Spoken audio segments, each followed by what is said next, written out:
From Los Angeles, the home of film and television, this is Film Music Live, a webcast featuring outstanding composers, orchestrators, filmmakers, and more from the world of music for film, television, and video games, talking about their work and answering your questions. Film Music Live is sponsored by the Film Music Network and Film Music Institute. And now the host of Film Music Live, Daniel Schweiger.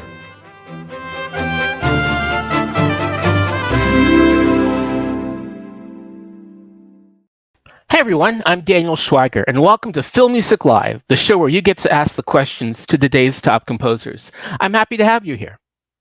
Since the streaming star date of September 19, 2017, composer Jeff Russo has boldly become the voice for nearly all musical things Star Trek for the franchise's new incarnation on the network now known as Paramount+. Given an especially shiny starship comprised of top production values, and more importantly, the directive to create scores that stand proudly front and center with their unabashed themes and melody, Jeff Russo has piloted Discovery through thick and thin over the course of 4 seasons, conjuring story arcs that range from Klingon rage, twisted mirror universes, cosmic time travel, and a galaxy-eating machine. A longtime Star Trek fan, Russo has also impressively helmed the generation's crossover series of Picard, which now takes on a darker shift with the snap of Q's fingers for its so far very impressive new season. Creating the clash of nobility with the sound of a fascist future that must be corrected, Russo's striking scoring on Picard shows just how much musical creativity and enthusiasm there is yet to be mined for perhaps the hardest working composer in genre television, with such other credits as The Umbrella Academy, Altered Carbon, Brand New Cherry Flavor, and the return of The Man Who Fell to Earth. Yet perhaps no character remains as iconic for Russo to play as the Earl Grey loving captain who more than ever shows that time is no hindrance to music that captures the OG Gene Roddenberry spirit of adventure and exploration. And now let's welcome a composer who's created his own boldly going universe of Star Trek music and beyond, Jeff Russo. Howdy. Hey, Jeff. Welcome to have you back. Oh, thank you very much for having me. Well, it is the fourth year mission. I think in the original show they had 4 years. You're going to have more than that. I think it was a 5. It was supposed to be a 5-year mission. I think they only ended up doing 67 episodes in the first season. In the first incarnation, I don't actually remember. I wasn't alive. I was. But what does it feel like? I mean, just to, have been part of this new incarnation to where it's literally not going to be stopping on Paramount Plus. It's hard to put into words. I was such a huge Star Trek fan when I was, a late teen and into my early 20s with The Next Generation. And I had gone back to watch the original episodes around that same time. So when I'm working on Picard now, it sort of brings up a lot of nostalgia for me, just in terms of my life, right? And just in terms of what I was feeling at the time that I was connecting with these characters in these stories. So what it means to me is that I just get to sort of relive part of my childhood as I write music for the Star Treks. And I really do love a good sci-fi tale. It really has all of the things that I really love about watching narrative. It's got drama, it has romance, it has adventure, it has funny comedy. It has sort of all of it. So it really helps me sort of live in that moment. It's really great. So I wanted to, thanks to Lakeshore Records, we have 5 digital copies of your amazing scoring for Picard Season 1 to give out. And actually, I want to get to our very first question. It's from Louis Versinelli.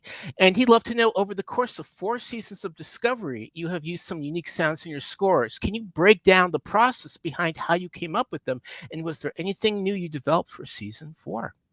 Lots of the sounds that I end up using that are specific for either episodes and or seasons, they they're a lot of times they're happy accidents. You know, a lot of times I'm sitting in my studio and I do a lot of recording prior to prior to starting the episodes per se. You know, I try to record a bunch of effecty stuff with the orchestra, and then I can really manipulate it in my computer and mess around with it. And a lot of times I'm just sort of like messing around, and something happens. I'm like, oh wait, that's pretty cool. And then I sort of try to drill down even farther on that. And I do that every year. I do that really with most projects that I work on that require sort of repetitive motifs and repetitive sounds. I try to sort of create those before I get into scoring individual episodes. You know, and again, this was a pretty interesting season of Discovery. It's almost kind of like the Star Trek version of The Arrival, when we finally reveal the 10C. There's almost like an entire episode about using pheromones or the scent of mystery to converse with the aliens. How was it like to score that? You know, where again, you know, you'd think it would become like this giant space battle, and it ends up becoming an almost intimate thing of them trying to communicate with these aliens. What was the difficulty of scoring that?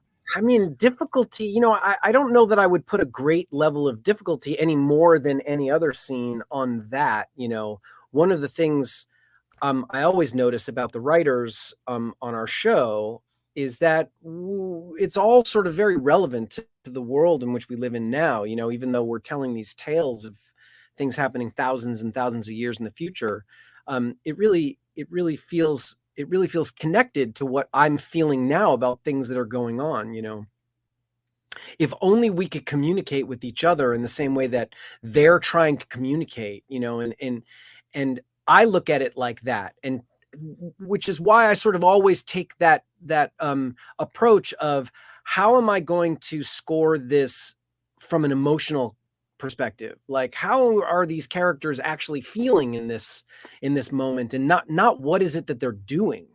And you know, obviously there's a little bit of an issue with not really knowing what the 10C are feeling, but I have a narrative concept and I have what the writers are telling me.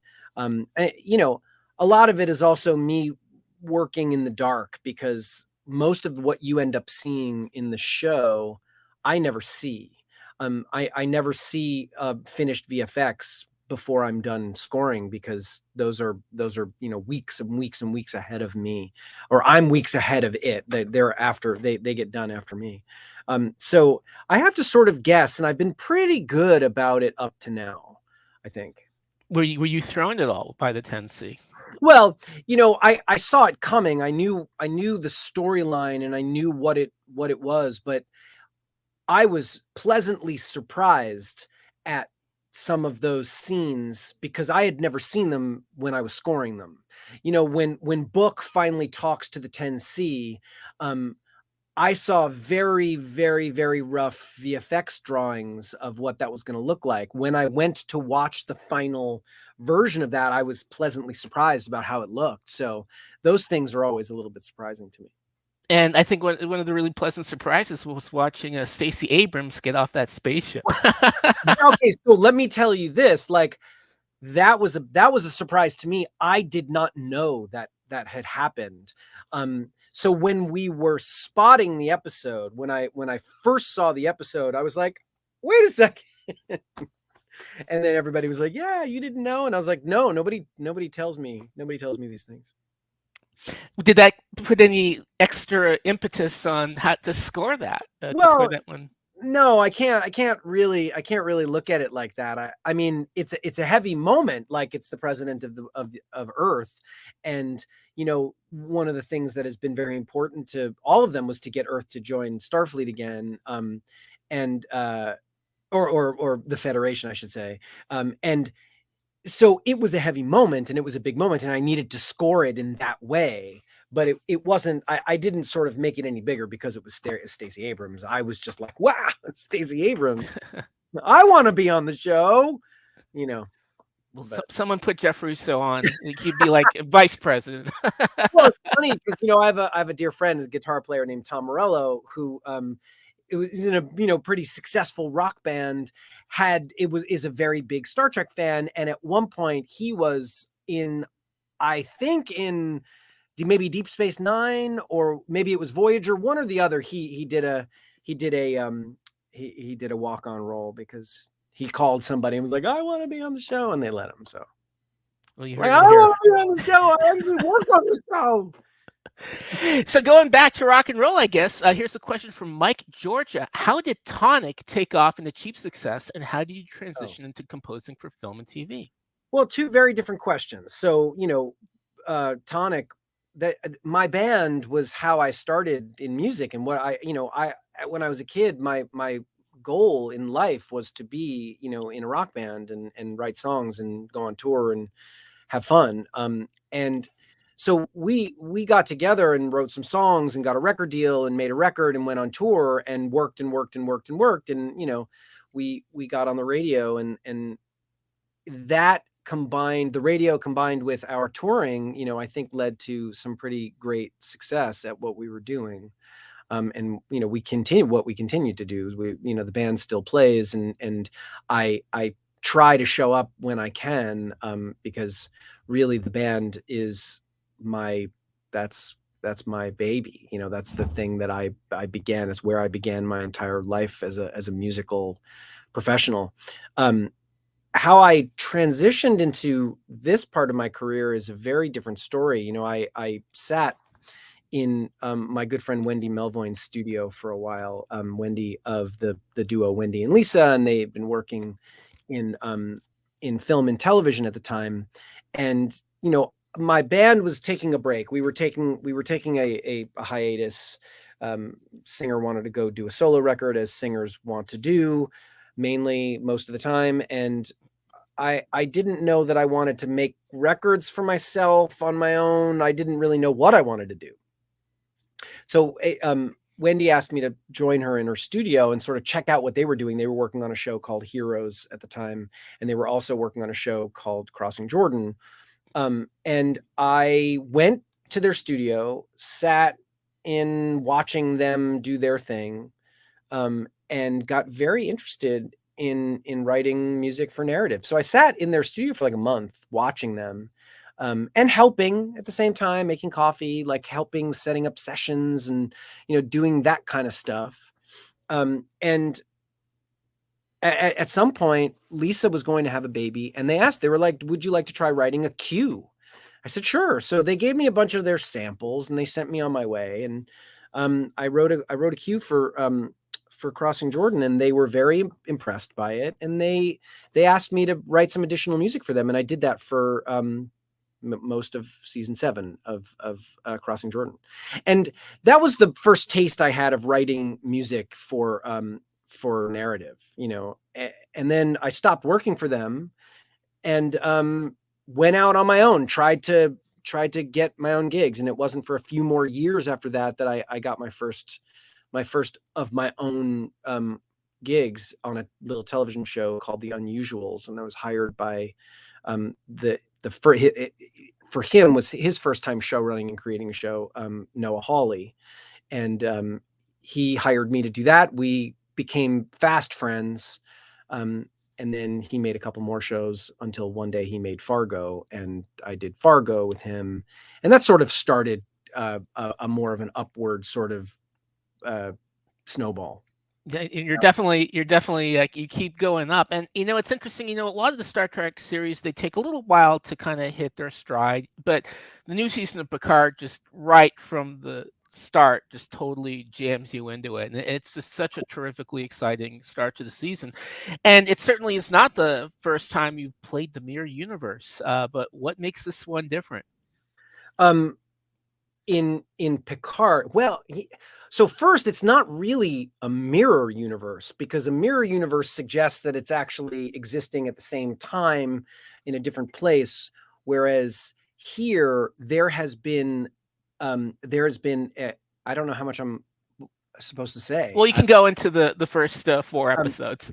Okay. So what they find is something in the timeline has been changed, and because something in the timeline has been changed, the current reality is different. So it's not a mirror universe per se. It is a different world. So needed to treat it differently than we were treating it in the moments before the snap of the fingers.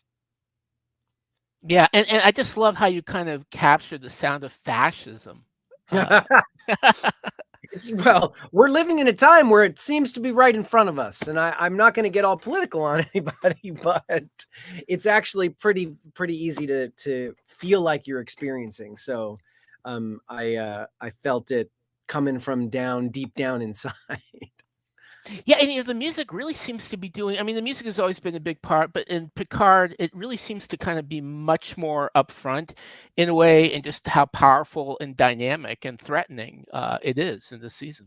I feel very fortunate that I get to write music on not just Picard, but on Discovery and on all these, all these Star Trek iterations and all these other projects that I work on that really do have a care about music and what music does for the narrative. It's not just about playing music loud, because there are shows that do that, but everybody, these filmmakers that I'm working with actually take very good care to to make sure that the music and the narrative are actually meaningfully blended. One of the things that's great about my my relationship with Alex Kurtzman, specifically in the Star Trek universe, is that he's very intuitive about music and very in touch with what he wants, how he likes music to, and we have a very similar sense in what we both think should happen musically in this world that we're building. I feel very fortunate to be a part of that. So we've got a question from the Bond Music, aka Ivan Sorokin. Who is your favorite Star Trek captain, and which score, TV episode, or movie do you love the most? And I want to throw that out to the Star Trek that you've watched and the Star Trek that you've scored. Okay. Who's my favorite Star Trek captain? That's a very difficult thing now. It's a very difficult thing. So many great captains. And I love different ones for different reasons. But today and today only, I would say my favorite captain is Captain Pike. And the reason why I say that is because of Anson Mount's performance of Captain Pike. And I know no one has seen Strange New Worlds yet, but you have seen season 2 of Discovery, so you know why there is a Strange New Worlds. And the reason why there's a Strange New Worlds is because, Spock and Number One and Pike were all such a great part of season 2 that they had to make that show. So I love Pike, and again, I love Picard. Picard's a great captain. In our show, he's not a captain anymore, so it doesn't really count. But when he was back in the Next Generation time, he was certainly my favorite captain. I mean, I loved how we revealed young Guinan in the last episode of Air, which is 4. What was it like scoring those scenes at 10 forward, which really kind of brought a whole new social consciousness to the. I try to tip my hat to the original, to the Next Generation. When we were in 10 forward, the interesting part is like that 10 forward is they call it 10 forward, right? But 10 forward hasn't actually happened yet. So there's a little bit of a tip of the hat to how that's working in the timeline. There's a tip of the hat to it being Guinan, and what that means. So I try to give a little bit of a musical, to connect it all. That's the thing that I have so much fun with, is I have so much fun with connecting the dots between things. One of my favorite one of the favorite moments that I scored was the first time we see Romulans in episode 1 of Picard season 1, and I went to the Fred Steiner Romulan theme that you hear in that famous episode of the original series when we first meet Romulans. So that was fun for me. That kind of stuff is fun, which is why I love doing that. I love that music. I love all of these fantastic composers that we have in the Star Trek universe. It's always fun to sort of tip your hat to that, and to connect the dots between one and the other. It's always fun. And here's a question from Semantic Sound. What are the different character themes that you've done specifically for the series? And what was your most challenging character theme to write? If we're talking about this season of Picard, I would say one of the most challenging things is this Borg Gerati dance. You know, trying to balance out giving a nod to Jerry's Borg theme from First Contact, just to try to, pepper in a little bit of, he has a 5-note thing. I use 2 here, I use 3 here, I use, like to give people who are watching a sense of connectedness with what that sound is, and then also trying to give it its own identity in our new world here is kind of challenging. Also, some of the most fun I've had, trying to connect these two characters as we move along. I mean, when you look at just the epic amount of hours on these series alone that you've scored, it's almost like kind of Lord of the Rings. And it's like, do you like keep books of, okay, here's theme A, theme B, or even books that refer to like the sketches of the music that was used in the original series? So you can say, okay, I want this theme, or if you want to reference something, that there's something to go to. It's a little more off the cuff than that. I usually, so in terms of like, if I need to refer to something that was written for the original series or something that was written for one of the movies or whatever, that I need to look at and see how could I manage to get a couple of those notes in here just to see how they did something. There is someone at Paramount and someone at CBS that I can call and say, can you send me this original sketch? And they send me a PDF of the actual score, which when I first realized that I had that ability to do that, I was like, I've got the coolest fucking job in the world right now. So then I would just continue to do that, just to sort of look to see how people were doing things. And that was always very interesting to me. But that's really how I do that. In terms of my own work in trying to connect one thing to another, I've got, folders full of the music as I write it and as it gets orchestrated, to sort of see if I want to use this motif from here over here, I can edit it and put it in, listen to it, and see how that would work. And that brings us to a question from Jake Tanner about libraries. Jeff, are there plans on creating another library with OT?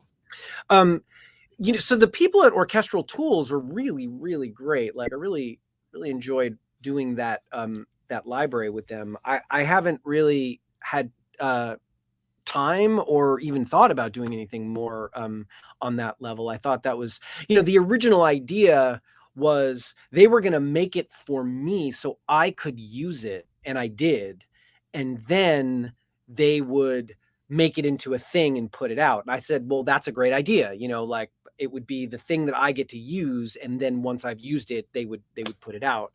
I'm thinking that I might do that again. I don't know. Now, you've helped mentor some really, terrific composers like Tracy, and that brings us to a question from Adonis. You must have a really efficient team to do what you do. I mean, can you describe how the workflow, goes at the studio? Well, currently, normal workflow would be, I spot an episode, we get a bunch of spotting notes, we figure what are the things that need to be written, that need to be recorded, because I have a certain amount of music I can record every week, and then I have a certain amount of music that will have to either just be in the box or a mix of previously recorded material and newly sequenced material that we can sort of merge together to make cues. And so once that list gets generated, I sit in front of my computer and write music. Now, I usually I will sketch something, and then there's a lot of different ways I can sketch something, send it to my assistant for a full amount of orchestrational arrangement, or additions of this, additions of that, and or editorial work. And then it will go to the orchestrator, and then it will go to the recording stage. Once we're done at the recording stage, it will come back to my team, and that's when we do a post-recording production pass.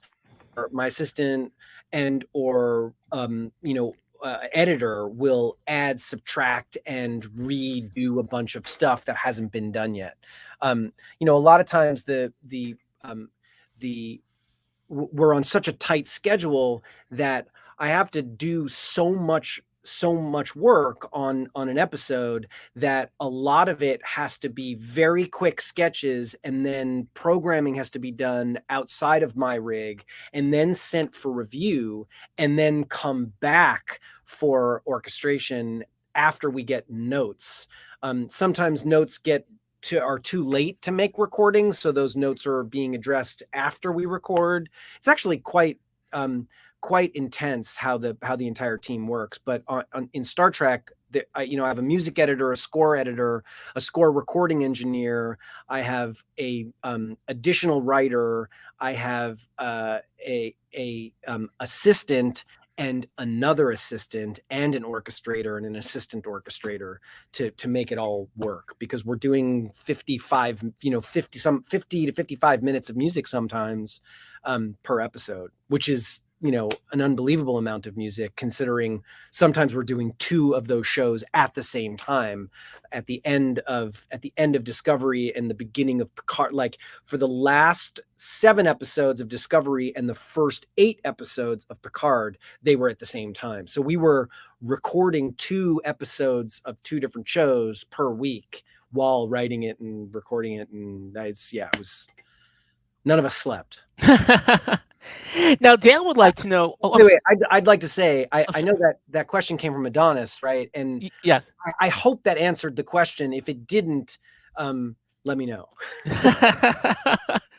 So Dan would like to know if you can detail the process of creating Modus, which is your custom Star Trek Discovery and Picard sample library with orchestral tools. And do you have any other shareable sonic tools in the works? Well, okay, so the answer to the last question first, like, no, I don't have anything. I don't have anything in the works, as I said before. But the custom stuff, I sat with Heinrich from Orchestral Tools and went over the things that I needed in order to be able to quickly write the second season, the third season of Picard. We did it in between season 2 and 3, I think, right? Yeah. And I went over with him the way I needed instruments to be, because there were so many things that I would write that I literally couldn't mock up. Because they just didn't exist in sample libraries. So, things that are doubled, like a bassoon and a viola, which I tend to use together, different transitions between one instrument and another, and how they transition up from one note to another. None of these things could really be done. It was a little difficult to try to mock them up. So I said, hey, can we do this? And then there was this idea of this Klingon choir that I really wanted to record, but I didn't really have it in my budget to be able to record live choir every week. So I thought it would be a really great idea to record a choir to use for that season of the show. I want to jump off from the Star Trek universe to the many other universes that you are scoring, and the one that's coming up is Showtime's version of The Man Who Fell to Earth. What can you preview about your music in the show? Well, I'm still working on it. It's a big undertaking. We're recording a pretty big group, and we're recording it all at Abbey Road. Which has been really, really incredible for me. One of the things you notice is, like, if you start writing in a certain mode and you do a certain thing and you have this band in that room, you're like, oh, I know that sound. I've heard that sound. It sounds very familiar to me, because all of those movies that I loved recorded there in the 70s and 80s and 90s, whatever. They all have that very specific tone, which I really loved. I really think it's such a beautiful, beautiful sound. Anyway, it's a pretty big, emotional, but very frenetic take on this story. And it's very interesting because there's everything. There's this sci-fi aspect, but really it is a tale about the human condition, even though this is about some alien. So trying to tell this alien story in music has been very interesting to me. I've had a really interesting time writing melodies for this particular character and how to deal with this particular character's relationship with the humans that he meets. And it's been really great. It's the thing that has made it so fantastic is these acting performances are so incredibly nuanced that I get to be incredibly nuanced with music as well. And that's been really, really fun. Now, I have to tell you, probably my favorite thing is easily the sleaziest, darkest thing you have ever worked on, which is Brand New Cherry Flavor. I just love this series and the scoring. What was it like working on this thing? You know, what I can tell you is this. This is sort of it in a nutshell. There was a scene that I was writing a piece of score to that I literally had to turn off my monitor. I couldn't watch. I knew it was happening. But I couldn't watch. It was one of those moments where it was just like, okay, this is really, really, really, what's the word I'm looking for? It was really rattling. Like I was rattled by that show. It really rattled me. And, I've seen a lot of different types of things and I've witnessed a lot of violence. I've witnessed a lot of people being horrible with one another, but this one scene was pretty graphic. And, so I had to write that one scene, by not watching. And luckily it ended up working out, for that scene, but that's sort of that show in a nutshell. Yeah, and again, I just love the Lynchian quality of it, particularly when it came to the music. That's interesting. I've worked with Nick on a number of things before, and this was probably his weirdest. I really feel like this was his weirdest. On that particular show, I worked very closely with an assistant of mine, Tracy, and she really has her way of making weird sounds with she plays the cello, and she came up with some really great ideas on how to make some weird sounds happen with the cello, which I think really helped the score. Now I don't know if it's been renewed for another season, but I would just love to see this continue. I honestly have no idea. Wow. Nobody said anything to me about it, so I don't know. It's kind of like an abject lesson in how an agent is going to take horrific advantage of you, just in terms of you being a composer making your own. Can you identify with this from the actress's point of view? I think it's funny, being in the entertainment industry basically my entire adult life.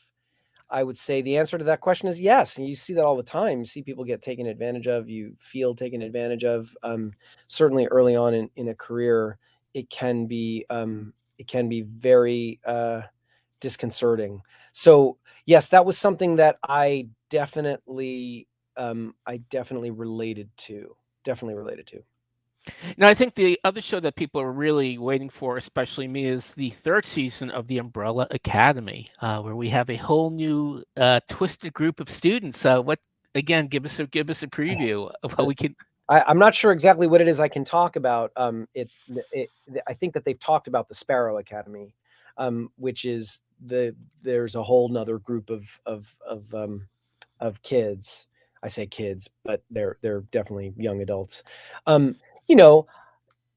That show has been really incredible to work on. I do that show with a collaborator, Perrine Virgil, and we've been working together on it. She started, we've been working together for a long time. And in the last season, she became a full-on collaborator on that show. And really, you know, it's such an incredible thing to witness, someone who I've watched grow into a great composer, and into a great someone who really does, understand the idea of melody and harmony and how to treat narrative. And we've worked really closely together on this show in seasons 2 and 3.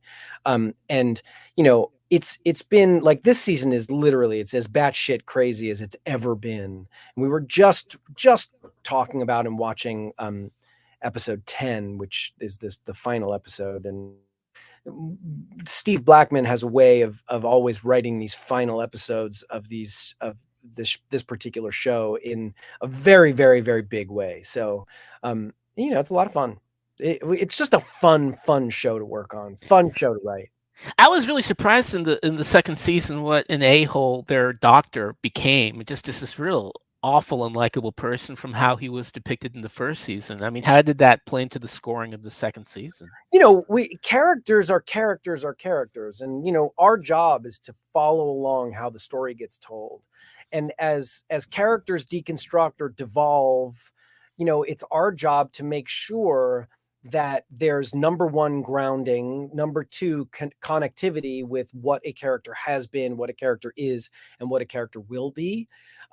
So, how that affects the score is, it dictates the score. You know what I mean? It is the thing that makes us do what we do. We don't sit here and write music because we love to. I mean, we do sit here and write music because we love to write music, but we're not writing music for ourselves. We're actually writing music for these characters and for this storytelling. So it dictates how we tell that story. And of course, another big fan is Eric Hansen, and he would love to know, there's so much great unreleased score from the Umbrella Academy. Is there any chance of expanded releases for all of the seasons down the road? We talk about this. I talk about this a lot. I get emails and tweets and stuff like, you didn't put out that one piece of music from that one episode. And it's, this is me now. This is me as a personal, soundtracks are a very personal thing. Because it's my ability and my it's my turn, to make what I would like to put out. I've been making records my entire career. That's sort of what I've always done. So when I have a shot or a chance at turning these scores into an album that you can listen to, that to me, or I should say that I can listen to, I have to choose what I think is the right way to tell the story that I want to tell. If I wanted to put all of those pieces of music on a score, the score albums would be like 9 hours long, 8 hours long. To me, that's ridiculous. So I have to be very careful to choose the things that I want to hear on the soundtrack. And I don't always get it right in terms of the viewer. The viewer sometimes wants to hear stuff that I'm like, yeah, that's a good one. But these 4 were better, in my opinion. And I want to put that in this part of the thing, because I'm trying to take the listener on a listening journey. It's not about what I'm trying to put out from the show. It's about the journey of the musical experience at that point. And so, this is actually the first time someone has asked me that question. I've had a chance to answer it in this way. It is really important for people who enjoy the music that I work on to understand that when I put out a soundtrack, I'm putting out a soundtrack that is telling the story that I want to tell with music.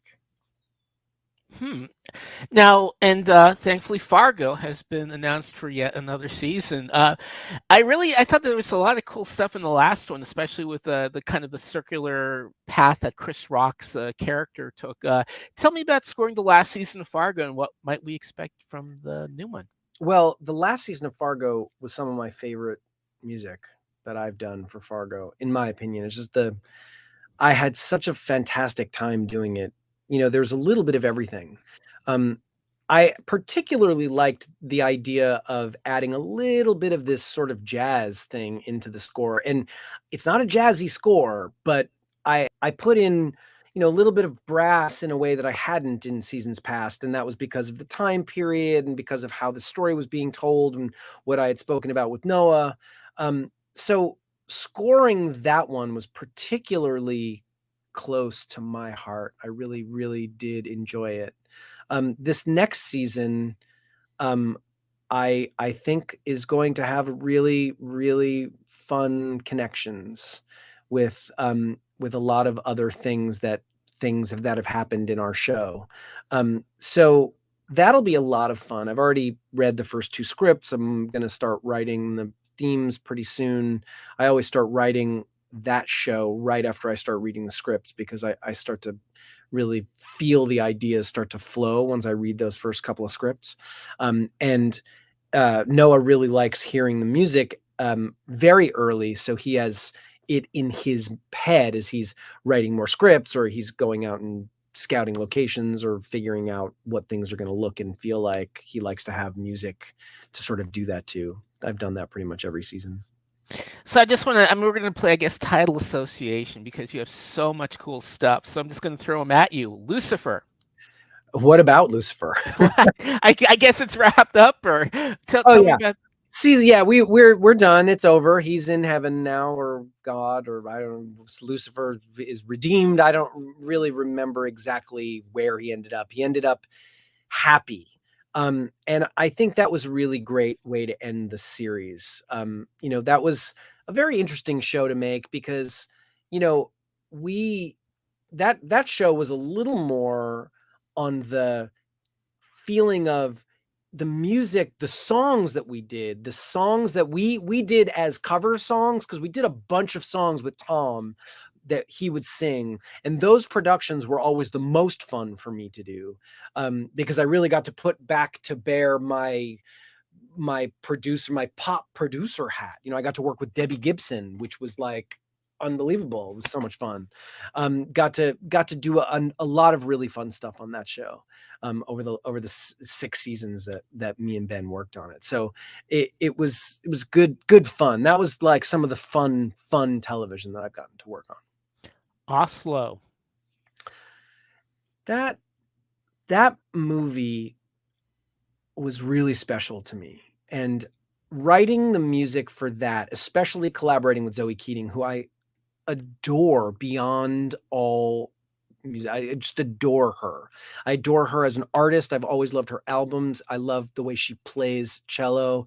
And when we write music together, like, our collaboration is so fluid. It's so great. It really just feels wonderful for me to write something and send it to her, and then for her to send it back to me and have these other cool things on it, and then for me to do something to it. Like, the way we were going back and forth with things, it was just so much fun. And one of the things that I feel so fortunate in is, most of the time, I get to have fun. Like, that's my job. My job is having fun when I'm writing music, because it's obviously not all about writing music. Like, the job of a composer is not simply to sit and write music. There's a lot of other moving parts. But when I'm sitting and creating or collaborating, those moments are so thoroughly fun for me that I feel very fortunate to have that in my life. And in terms of your dramatic scoring, Snowfall is now back on. Yeah. Yeah. Snowfall is a very dark show. It's very dark. It's very deep. And when I started that show in 5 years ago, I talked very long with Tommy Schlamme and Dave Andron, who's the show's creator. And we talked about how we wanted the arc of this show to be across all these seasons. And, it gets darker and darker and darker. And, it's all sort of based in some form of reality. It's not a true story per se, whereas these characters are fictional, but the idea of what we're talking about is all very real. And we know what happens. I know what happens at the end of the 80s in Southern California, with the crack epidemic and the war in Central America. And so as that all gets told, it's a real dark place. And there's not a lot of score in the show. It's mostly about songs. When there is score, it really needs to be very, very subtle, because the drama does not need help. It doesn't need a lot from me. It does need subtle subtlety to help the story move along. And that's, that is an interesting thing for me, because it's a very sound design type score. It's not a very musical score. It's not like I'm writing these big melodies, because I'm really, it's mostly about the sound that I've sort of created a mood with our main characters. And that's a lot of fun for me too. How is it, having gone through the whole scoring during COVID thing, do you think it's gotten easier, or, just with how much work you are doing, do you think things have gotten streamlined now, or is it easier to get it done? Well, when we did season 3 of Star Trek, I would say it was the most difficult season of television to do, because of COVID. We had to record the orchestra separately in their homes, and that, as much as we really wanted to do that, and we loved that we were able to continue to gainfully employ these musicians that are very special to me, it was really, really complicated and really difficult. So, something that would normally take 3 days took 30. And it, was the sheer amount of editing, and the sheer amount of like trying to coordinate all these sessions and all of this, like get all this music back together and make it sound like it was in a scoring stage. It was very difficult. Now that we're back, sort of back in the room, even though we're wearing masks and we're all testing and we're all staying 6 feet apart, those COVID protocols are working. But it has made the, life much, much easier and better. That's good to know. I mean, I'd love to talk about your actual theatrical work. Again, I absolutely loved your score for Lucy in the Sky, and you did a quite lovely, little score for a movie called Lorelei, as well. And I think you have a film coming up called American Dreamer. What's it like been for you to kind of break into theatrical, at the same kind of level that that you're doing television at? Well, what I would say is I try to treat the stuff I work on TV the same way that I would treat a film. From a narrative perspective, from a musical perspective. I'm working on this. I'm working on this new project now, and I won't say what it is because I don't know that I'm supposed to or not. But the person directing is a film director directing all the episodes, and we were talking about how the editors had put this music in, and I was like, yes, that can work, but if we do that, then this feels like TV. And if we do this other thing, it'll feel more cinema. It'll feel more cinematic. And we have to make a choice. You have to make a choice between, well, do we want it to feel like a television show, or do we want it to feel like a film? And there is a reason to choose one or the other. I'm not saying one is necessarily better than the other. I think that they're very different things, and you do the thing that is going to be meaningful for the way you're telling this particular story.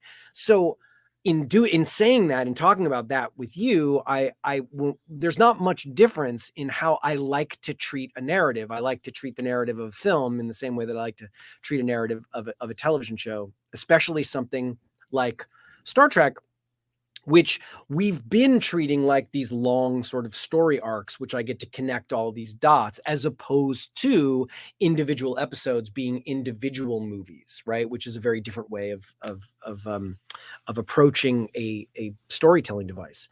So in that, I really enjoyed making the music for Lucy in the Sky, which was to me such a great film. But I had this joy in making that score. I felt that same joy in making Lorelei, which was this very small indie film that a friend of mine was producing and sent it to me, and I watched it, and I was just really connected to the characters which really, I don't know, they just appealed to me. So I had an idea. My thing is, I'll watch something, and if I have an idea, well, I want to do it, and I want to apply this idea. And when I watched the movie, I was like, oh, I have an idea. And that idea became the basis for the score of that movie. And that was a lot of fun for me. You know, creating a score, that was a pretty quick turnaround. I think I wrote that score in like, I don't know, a couple of weeks. But it was very fun to do. I got to sit in my studio with Michael, my engineer, and play a guitar and play a piano, and it was just I hadn't done music like that in a while. So it was really sort of close to my heart. Now, I want to get into 2 more audience questions before we wrap the show, and one's Sure. from Jake Tanner again. He'd love to know, when Lucifer played the piano, was that needle drop or was that part of the score? It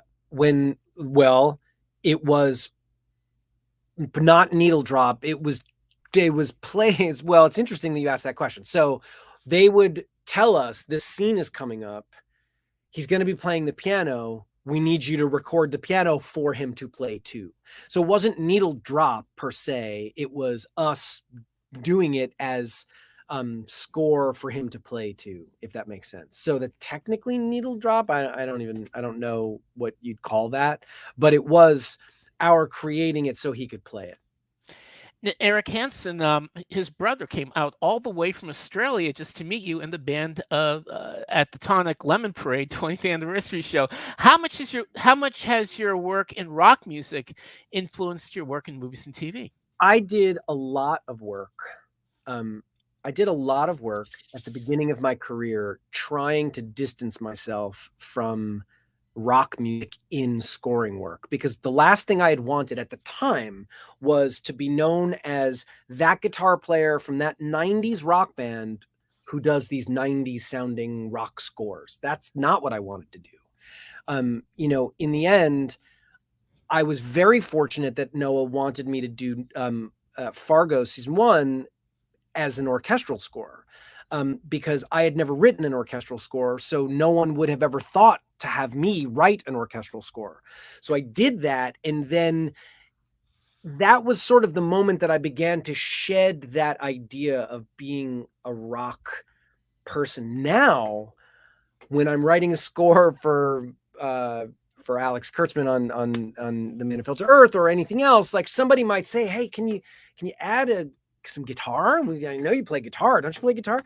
And then I kind of chuckle at that, and say, well, yes, I can do that. And I end up picking up a guitar and doing it. And, you know, then applying that to this. What I would say is how my work with the band and my being in a band and writing songs for my entire career up until I transitioned to this, how that affects this is it does really affect how I go about writing music for narrative, because I sort of look at it like I'm writing a song and the lyrics in the song are the dialogue, and the story is already written for me. So all I really have to do is do the thing that I was doing in my band anyway, which is writing music, whereas the singer was writing the lyric.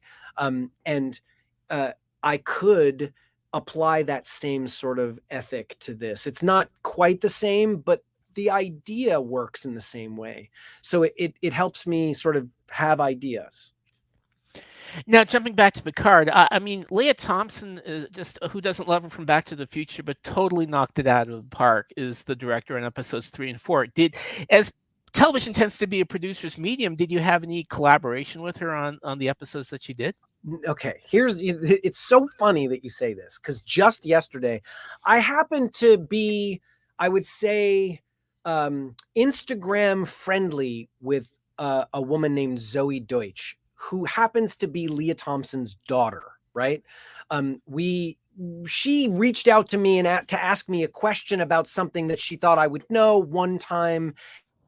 And we've sort of, you know, said hey every now and again on Instagram. Just yesterday, I sent her a message to say, hey, you know, I was going to reach out to Leah via Twitter, but figured she would never see it. Can you just say to your mom how great I thought her episodes were? And it was really wonderful writing the score for her episodes.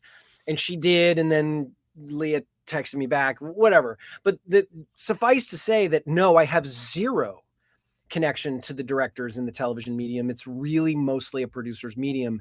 The only time I have connection to the directors is when the director and the producer are the same person. Like, occasionally Noah will direct episodes, or Alex Kurtzman will direct episodes.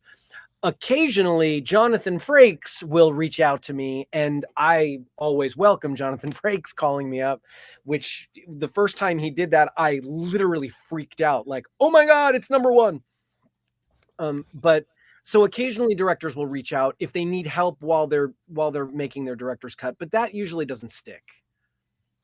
And on that note, Zoe Deutsch is absolutely terrific in The Outfit. Great movie. Go Fantastic. see it. Yes. What can we, as we wrap up, what can we expect musically from Picard as it progresses through, I guess, 8 episodes, I think, in this season? Or?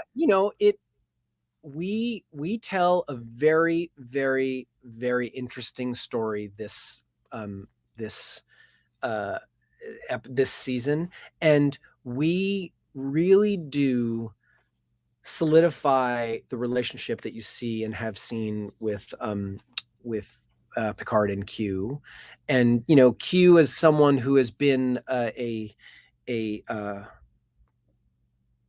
invaluable character for decades on this show and is fan favorite, has been always really interesting to intertwine into these stories, and that's been really great. So you're going to see a lot of the music sort of trying to figure out how to track that idea.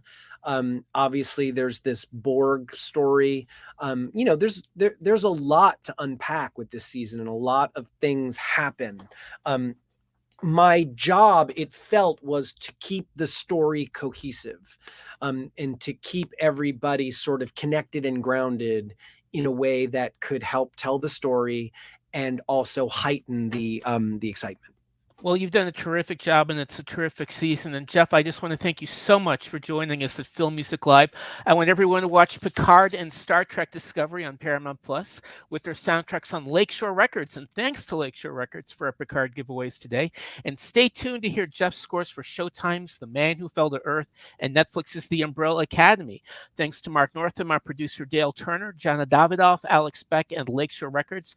And I'll see you on the next Film Music Live, April 4th at 1, as we welcome Morbius director Daniel Espinosa and composer John Ekstrand. Thanks, everyone. Thank you, Jeff.